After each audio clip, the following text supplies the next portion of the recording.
All right. So welcome. Hi, I am Jake Cavwell with Cross Country Mortgage. And I just want to start off by saying, since it is September 11th, I do want to open up by reminding everyone to pay tribute to first responders and veterans for their service and bravery, and that we will never forget this day and how it changed our lives forever. But we can continue to support those heroes, and I think that this series is one of those ways. And this is episode 3 of the Northern Colorado Veteran-Owned Small Business Series. Kind of a tongue twister there. But each week we highlight a local business and discuss their journey to where they are today. And today we have Danita Nixon with Senior Living Advisors of Colorado and Thrivelocalmagazine. So welcome, Danita. Glad to have you. Thanks for coming on. Thank you. Glad to be here. All right. So Danita, I just want to get a little bit of your background. So where are you from? Well, I was born into a military family, so I was hatched in Mississippi, and then we went off to the Philippines for the first few years of my life. So Oh, wow. I consider Colorado home. My dad was a Colorado native, so I consider Colorado home. Okay, awesome. So you've done a lot of traveling all over. Growing up in the Philippines, how old were you when you were there? Newborn to about 2.5. Okay, so you probably don't remember too much. Not much, no. Well, that's pretty cool. So so did your dad retire out of the Navy? He did when I was 12, and then we ended up in the Poudre Canyon. That's where our homestead was, family property up there. So that's kind of why I consider Colorado home. That's where we ended up when he got out of the service. Okay, awesome. Yeah. Awesome. So you end up back in Colorado, obviously a military family. Was that kind of the reason that you got into the military? Well, I wasn't very studious in high school. And my dad gave me two choices. He said, you can work at McDonald's or go into the service. So I thought about it. And yeah. Not much of a, yeah. Personally, that wouldn't be much of a hard choice for me. Right. Okay, so you joined the military. What branch did you end up going into? Navy. I tried to go in the Air Force. They wouldn't take me. So Okay. I ended up in the Navy. I went in without a designation, which was kind of risky. That's brave. But that's how bad I wanted to go in. I graduated from high school, and by December I was at boot camp. I wanted to be in pretty quickly. So so I went in without a rating, and then in boot camp got assigned intelligence specialist. And the reason I picked that as an option was the intelligence school was in Denver. So I mean, this is how big decisions are made, like where would school be? Yeah. Yeah, good thing it wasn't the fuel person or anything like that was in back in Colorado. Right. It's funny. I remember it just like it was yesterday at the end of boot camp when they were talking about, hey, you're going here, infantry. And there were so many guys that did not have that designation that they said, oh yeah, my recruiter, they're going to send me to sniper school or intelligence, and they end up working at the chow hall. Yeah, I was super lucky. Yeah. So that really did work out in your favor. It did. So how long were you in? 10 years. Oh, wow. Yeah. Okay, awesome. And so 10 years in intelligence, you decide to get out. Where do you go from there? Do you head back to Colorado? No, we ended up in Maryland. My last duty station was in Southern Maryland, and we had met some people in Baltimore. So we ended up in Baltimore for a few years and then back and forth to Colorado. My first husband was a Marine, so I'm sorry. And he loved the mountains. I know, sorry, exactly. So he's my first husband. But we came back he really wanted to be near the mountains, so we eventually came back to Colorado. Okay, awesome. Yeah. All right, so you come back to Colorado, you're out of the military. So right now you're in kind of a senior assistant. What did you do before that kind of led you into that path? Well, when I got out of the service, I did some entrepreneurial small businesses, but I ended up homeschooling my children. It wasn't my plan. I got out of the service so I could be a caregiver, but didn't expect I'd be schooling my kids. And then when I graduated them after 12 years, and I started into sales with the Better Business Bureau, and then met a company that did community magazines. I kind of fell in love with the concept of doing magazines for communities. That was in Highlands Ranch. And so I quit the BBB. Didn't want to work for somebody else, and started the magazine and did that for about 3 years. Okay. Okay. So going from the military to working for the BBB, what was kind of the thing that made you decide that you wanted to be your own boss? I mean, I assume having kids is one of Right. those reasons. I think it's the freedom aspect. I think when you have a job, you work for somebody else and you make them money. And I think I realized that if I wanted to own my life, I had to have my own business. So Hmm. I think I was done being told what to do after 10 years in the military. Yeah, you were fed up. Right. I totally get that. Yeah. And one thing I just want to touch on is the homeschool. So did you homeschool your kids through their whole education? Basically, I ended up divorced, unfortunately, when my son was he in 10th grade.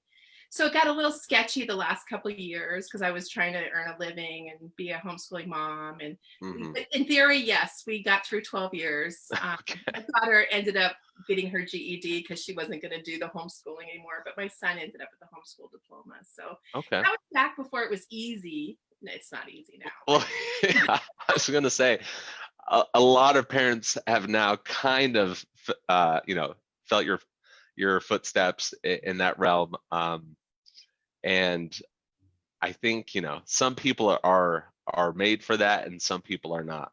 It's been a well, real test during this COVID time. absolutely. Yeah. You homeschooling two children. I was very curious, like how a teacher would homeschool or teach a classroom of kids. Like, because you have two children, they both want your attention and they both need your help. And it's like, how does a teacher do this? So I have a lot of Uh-huh. respect for our teachers in the school system for sure. Absolutely. Yeah. Absolutely. Yeah.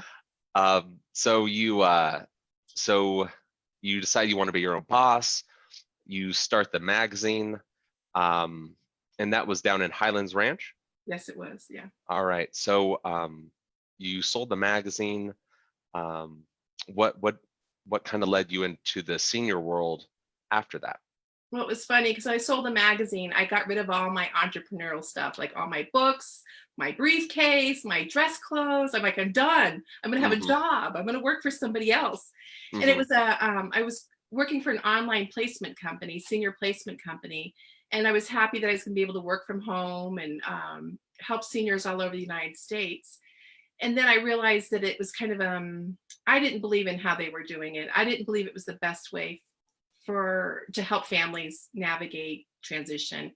So I was with them for 6 months, learned the industry, learned what I didn't want, and then quit the job, took a little break, got some certifications, and then started my own business doing senior placement here in Northern Colorado. Okay.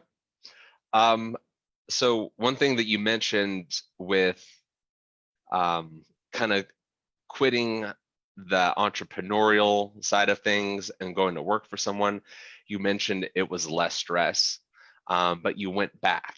Mhm. And I think that regardless, and I totally agree with that, regardless of whatever job you have, there's going to be those hard times, those falls. So you kind of have to understand that, you know, nothing's going to be perfect, but what's going to be the most important thing? Right, Your freedom, and most importantly, your happiness. right. So I'm totally on the same page with you there. Um, so you get into the senior assistants. Um, so you've been doing that for some years now. You've built up a business, and then we get into the good old year of 2020, and then COVID happens. Right. And I personally know from the senior side of things, we had to put my grandfather into an assisted living during all this. Wow. And Yeah. it was so hard, first of all, just to get him into anywhere. But then once he transitioned into the place, we couldn't see him. Yeah. And, selfishly, that's difficult for our family, but more importantly, that's difficult on him. Someone that's had this autonomous life for, 70 plus years, and then you get taking, all by yourself into these facilities in these communities. So I know that there's some impact on that. So what have you seen from the COVID impact? Well, so this is actually October 1st marks my 3rd year in business. And if you know anything about being in business, your 3rd year is almost the magic year, like 3rd year and beyond, right? Because all the momentum has built up, and hopefully, you have business coming in because you have a sales funnel. When I first started, I had nothing. So it was Friday the 13th, March 13th. My husband and I were in Denver visiting his family, and they shut down the communities. And what that means to me as a senior advisor is I can't take families to the communities to see them. And then, like you said, who wants to move their family at this particular time? So I'm going to put grandpa in assisted living and, wave to the window for 6 months. So that really kind of shut down my business. So my husband and I were really just really felt like we wanted to come out of COVID with something besides 10 extra pounds, which we managed. But we've also maybe 15 in my case. So, maybe but 20. go ahead. But we've lost 34 pounds in the last 2 months. Awesome. So we're working on that. But so I got a certification for home safety assessment. It's something I've been thinking about adding to my business. And so I went ahead and got the certification, spent the time, and then also got certified to sell home safety fall buttons or safety buttons, and just to add a new element to the business. If I can't help seniors transition into senior living, then maybe I can help them stay home safely, right? Because absolutely, you'd be shocked at, since I've done home safety assessments, what's happening in people's homes. You'd be really surprised. So yeah, I feel very positive about COVID from the standpoint that I used it to grow my business. Like my senior living business is still, people are still moving in. It's people that are in crisis. It's people that have to move right now. It's not Aunt Shirley who's kind of tired being home alone, who's thinking it would be nice to have company. It's people who maybe, like your grandpa, I'm guessing, are in crisis and can't live home alone anymore. Yeah. So I'm still helping families. It's a little different. It's crazy. And hopefully this will change as the vaccinations come through and that kind of thing. Yes, we can hope and pray that there is some sort of resolution here soon. And it's great that you were able to find an answer for COVID, and that's kind of one of the mantras in the military is adapt and overcome, and that's exactly what you did. So that's really amazing that you were able to do that. So with that home safety, do you just kind of want to give us like just a brief summary kind of what you do as far as the consultations, the surveys, the safety devices, and how you're trying to help seniors, with this transition of everything? Sure. So, for the moment I'm walking in their home, I'm looking at, the entrance to their house. Are there cracks in their driveway? Is there a throw carpet in the foyer, which there usually is? And if you take your foot and you push it on the carpet, and the carpet the throw carpet slides, that means that senior could fall on that could step on it and just go flying off the carpet. So I sit down with the family. Usually the family's involved because usually they've called me. They're concerned about their loved one, and I sit down with them and their loved one and get the, like asking the family, what are you concerned about? And asking the older adult, how's it going living here? What's working, what's not working, getting their input. And then we walk through the house room by room and look at different things. Some of the things I have found is a senior who had moldy food in her refrigerator. She has no family here locally. I mean, she had a refrigerator full of moldy food. that could lead to food poisoning and falls and all kinds of bad things.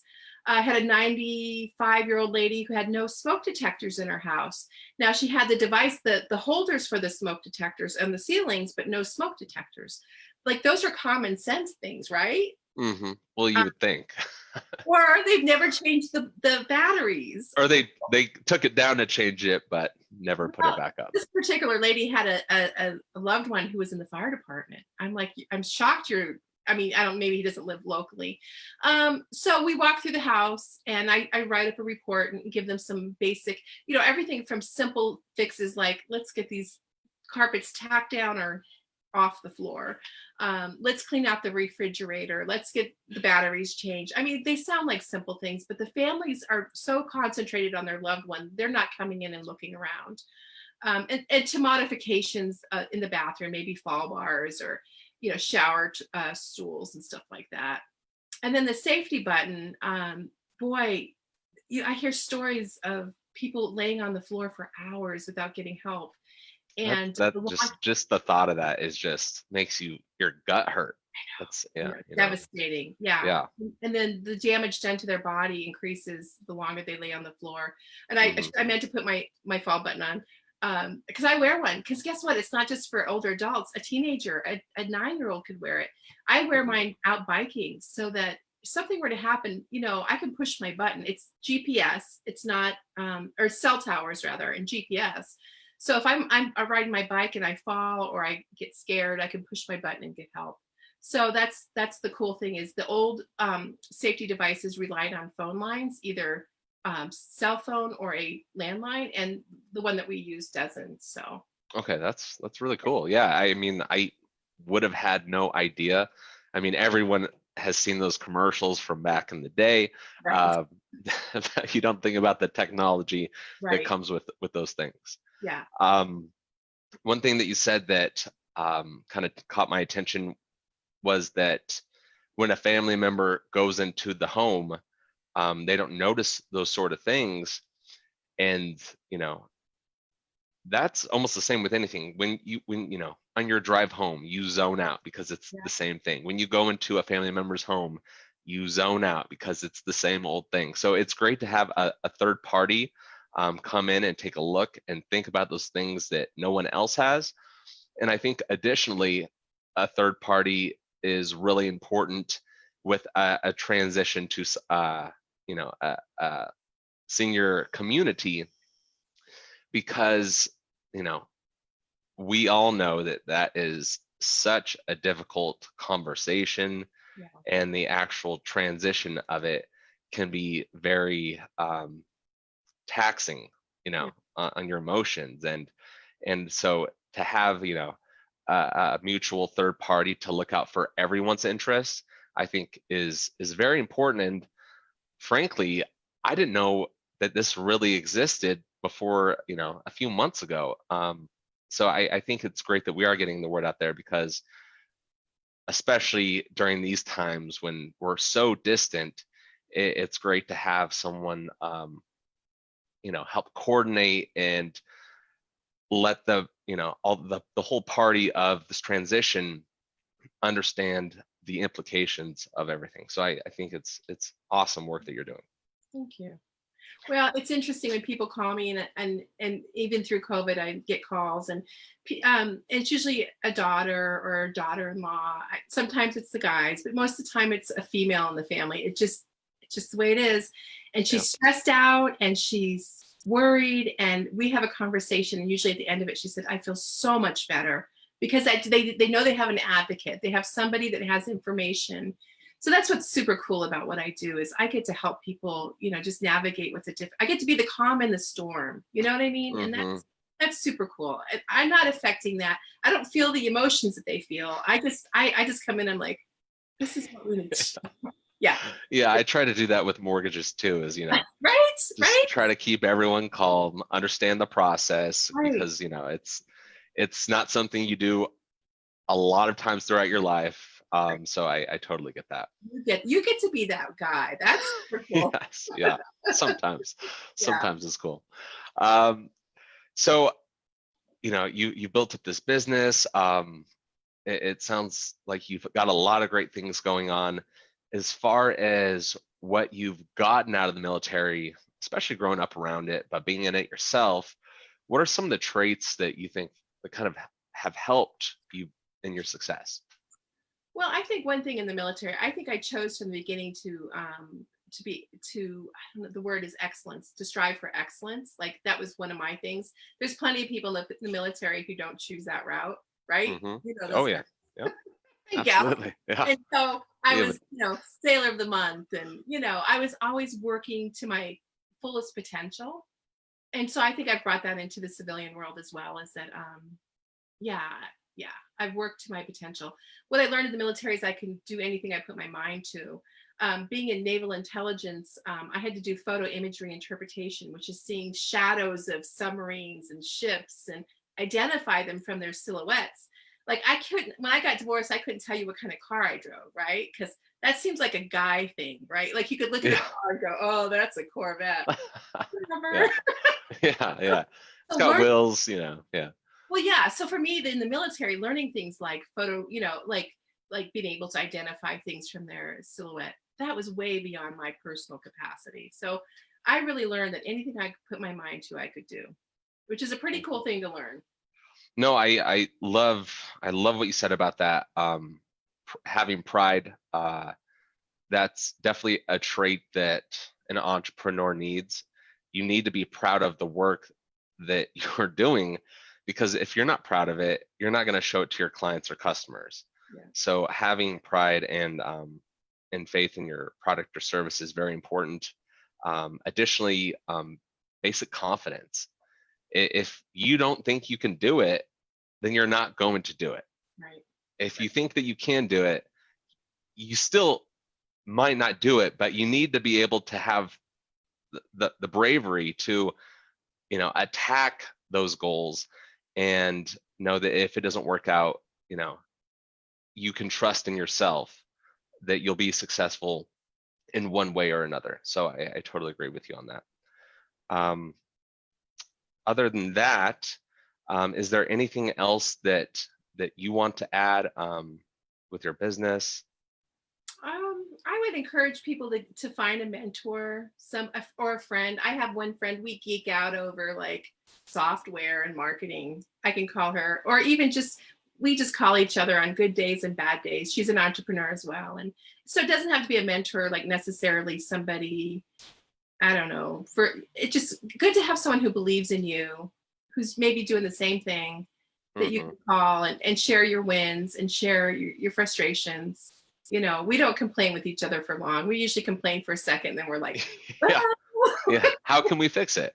Right, right. Yeah, yeah. A mentor is so key, and it's something that I think personal. I've had personal struggles with it. I can figure it out on my own, but Mhm. why? I mean, there's tons of people out there that love to help. They want you to be successful. Um, I think, there's so much opportunity for everyone in this world. Why be selfish or, wish the worst for anyone else? So Right. I think you're absolutely right with that. Yeah. Um, so, all the good things that come from the military, all the things that you learn, but on the opposite side of that, what would you say that is maybe a mistake or something that you would have done different, or just, a tip or some advice to someone that's thinking about starting their own business that you can kind of give them a little guidance on? Well, that's a tough question, because I think mistakes are learning opportunities. You know what I mean? I really do. I think a mistake is treating your business like a hobby. I think that's a mistake. I think we all need to be as professional as we can afford to be, and I think there's never been an easier time in history to do a business. There's Fiverr. You can go get a logo for $25, and So I think being as professional as you And can. sorry, can you explain what Fiverr is real quick? Fiverr is a website of folks from all over the world who do all kinds of design and oh business type services, and you can have people from foreign countries who work for next to nothing. So it's just a great resource to kind of get your business looking professional.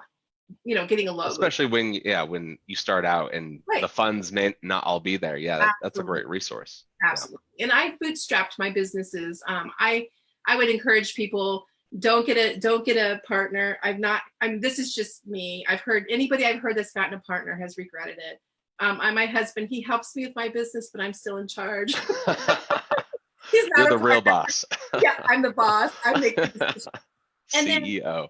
quitting too soon, I have quit my business 101 times. I have gone to Craigslist looking for my next job just to realize there's nothing out there for me. Being an entrepreneur takes guts, and it takes, it's gut wrenching to be an entrepreneur. I mean, there's the high highs and the low lows, and it's a constant roller coaster. Yeah, and you got to hang in there. And 3 years is where the magic is. Even with COVID, my P&L is going to be okay this year, which is a miracle. I'm like, how is it possible? It's the investment from the past 3 years in my business that's still producing fruit, even during a time when the fruit is thinner, like there's less, right? Absolutely. So yeah, I'd say don't quit. Get a side job if you need to, it's tough.